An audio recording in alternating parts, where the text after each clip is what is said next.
எங்கிருந்து நீ வந்தாயோ கோடீஸ்வரா, எங்கள் நெஞ்சினில் நிறைந்து நின்றாயே கோடீஸ்வரா.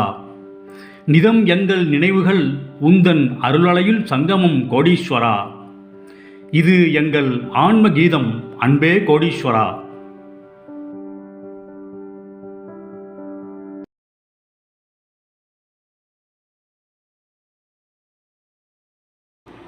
கோடீஸ்வராய நமக. வணக்கம். மறுபடியும் இன்னைக்கு அந்த ஞானேஸ்வரன் மூட்டை பகவான் அவர் சம்பந்தப்பட்ட ஒரு தெய்வீக அனுபவம் பற்றி பார்க்கலாங்க. நண்பர் புழல் தொழிலதிபர் அவரும் மற்ற அவருடைய நண்பர்களும் அதை தவிர ஒரு 30-40 பேர் அங்கே நின்றுட்டுருக்காங்க. மூட்டை பகவான் அவர் பௌதிக உடலில் இருந்த பொழுது இது நடந்த சம்பவம். அப்போ அங்கே நின்றுட்டுருக்காங்க. அது வழக்கம் போல் அது ஒரு வெயில் காலம்தான். அது இவர் எப்போ போனாலும் கடுமையான வெயில் தாங்க இருக்கும். எனது இந்த புழல் தொழிலதிபர், எனது நண்பர் புழல் தொழிலதிபர், அவர் எப்போ போனாலும் சரிங்க, அவர் இந்த வெயில் டயத்தில் தான் போவாருங்க. அதாவது இந்த மத்தியான டைம் ஒரு 11லேருந்து 2 மணிக்குள்ளே 2:30 மணிக்குள்ளே இருக்க மாதிரி தாங்க ஏதோ அவரோட பிராப்தம் போல் இருக்காது. அப்படி போயிட்டுருக்கப்ப பல சம்பவங்கள் நடக்குதுங்க.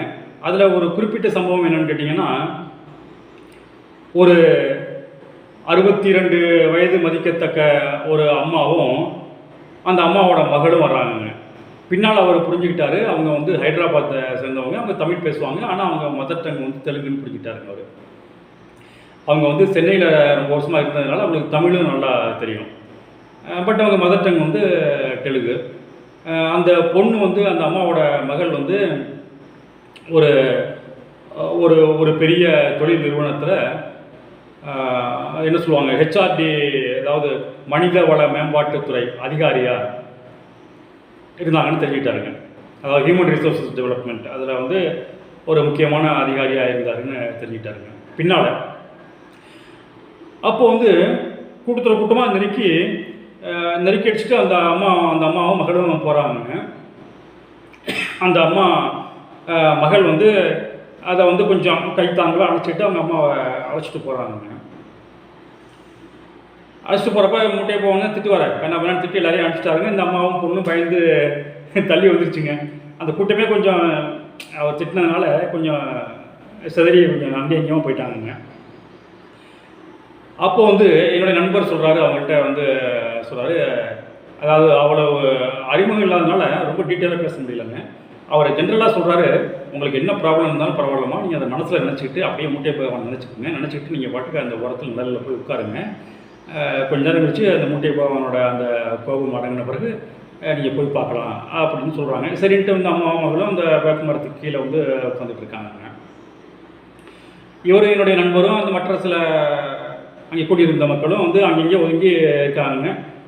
மூட்டை பகவான் அவர் பாட்டுக்கு விளாத்திட்டு இருக்காருங்க, இப்படியும் சுற்றிட்டு இருக்காருங்க. அவருக்கு தான் வெயில் ஒரு பெரிய பிரச்சனை இல்லையே, வெயிலில் அப்படியே இப்படி சுற்றிட்டு இருக்காருங்க. ஆனால் மக்கள்லாம் நிழல் எங்கே இருக்குன்னு தேடுறாங்க. அதுதான் ஞானிகளுக்கும் நமக்கும் உள்ள வித்தியாசம். நம்ம நிழல் தேடுறோம், அவருக்கு அவரே ஒரு நிழல், அவருக்கு எல்லாமே நிழல். அவர் எதற்கு நிழலை தேடி போக வேண்டும்? அதனால் அந்த வெயிலேயே அப்படியே சுற்றிட்டு இருக்காருங்க. அப்புறம் பார்க்குறாரு, அந்த அம்மா இப்படியே தூங்கிட்டு இருக்காங்க. அசந்து தூங்குற மாதிரி தான் அவருக்கு தோணுதுங்க. அந்த பொண்ணு பக்கத்தில் இருக்காங்க. அப்புறம் ஒரு குறிப்பிட்ட நேரம் கழிச்சு அப்புறம் எந்திரிச்ச உடனே அப்புறம் மறுபடியும் அவங்க எல்லோரும் மூட்டை பகவான் தரிசனம் பண்ணுறதுக்காக அவர்கிட்ட போகிறாங்க.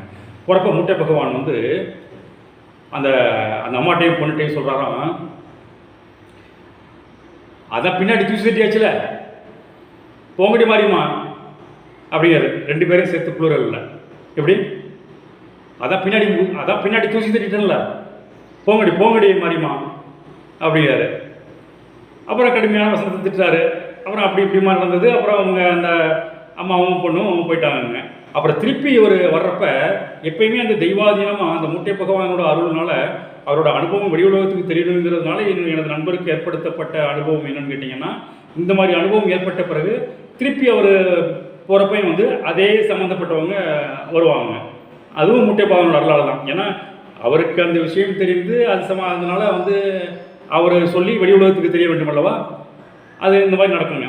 திருப்பி ஒரு 2 மாதம் கழிச்சு போகிறப்ப வந்து அந்த அம்மாவையும் மகளையும் மகனும் தரிசனம் பண்ணுறதுக்காக வர்றாங்க, முட்டை பகவான் தரிசனம் பண்ணுறதுக்காக வர்றாங்க. அப்போ அவர் பார்த்து கேட்குறாரு, என்னம்மா என்னாச்சு அப்படிங்கிறப்ப வந்து அவங்க அந்த அம்மாவும் மகளும் சொல்கிறாங்க. அந்த அம்மா சொல்லுது, இந்த மாதிரி சார் அன்றைக்கி நாங்கள் வந்தோம்ல, அந்த வேப்பமரத்துக்கு கீழே தூங்கிட்டு இருந்தோம். அது ஆக்சுவலாக எனக்கு தூக்கமே வராட்டத்தில் எனக்கு வந்து யாரோ ஏதோ ஒரு வெளிப்புற சூழ்நிலையினால ஏற்படுத்தப்பட்ட தூக்கம் மாதிரி எனக்கு இருந்ததுங்க. நான் ஆனால் கண்ணு மூடி அசந்து தூங்கிட்டாங்க. அப்போ வந்து நம்ம பார்த்தோமே, அதே அவர் வந்துங்க என் கனவுல வந்தாருங்க. அதாவது அந்த டயத்தில் இந்த 2 மாதம் முன்னால் அவங்க பார்த்துருக்காங்கல்ல, அந்த நேரில் பார்க்குறதுக்கு முன்னால் வந்து ஒரு வேப்பமரத்துக்கு கீழே இருந்து தூங்குனாங்கல்ல, அப்போ நடந்த சம்பவத்தை இந்த அம்மா சொல்கிறாங்க. இந்த அம்மா மகளும் எனது நண்பர்கிட்ட சொல்கிறாங்க. இந்த மாதிரி நான் வந்து அந்த சூழ்நிலையினால் ஏற்படுத்தப்பட்ட, அதாவது யாரோ எனக்கு ஏற்படுத்தின தூக்கம் மாதிரி இருந்ததுங்க. நான் தூங்கிட்டேங்க. அப்போ வந்து அந்த மூட்டை சாமி என் கனவுல வந்தாருங்க. கனவுல வந்து சொன்னார், அதான் தூசியெல்லாம் தட்டியாச்சுல, பின்னாடி தூசியெல்லாம் தட்டியாச்சுல, போங்க அப்படின்னாருங்க. அப்புறம் நான் முழிச்சு திருப்பி நேரடியாக அவரை வந்து மறுபடியும் வந்து அன்றைக்கி நான் தரிசனம் பண்ணப்போ, அதாவது அந்த சேம் டே தரிசனம் பண்ணப்போ அவர் மறுபடியும் அந்த கனவுல வந்த அந்த அவர் சொன்ன வசனத்தை அப்படியே சொன்னாருங்க. அதான் பின்னால் தூசி தட்டியாச்சுல, பொங்குடி மாறிமா அப்படின்னாருங்க.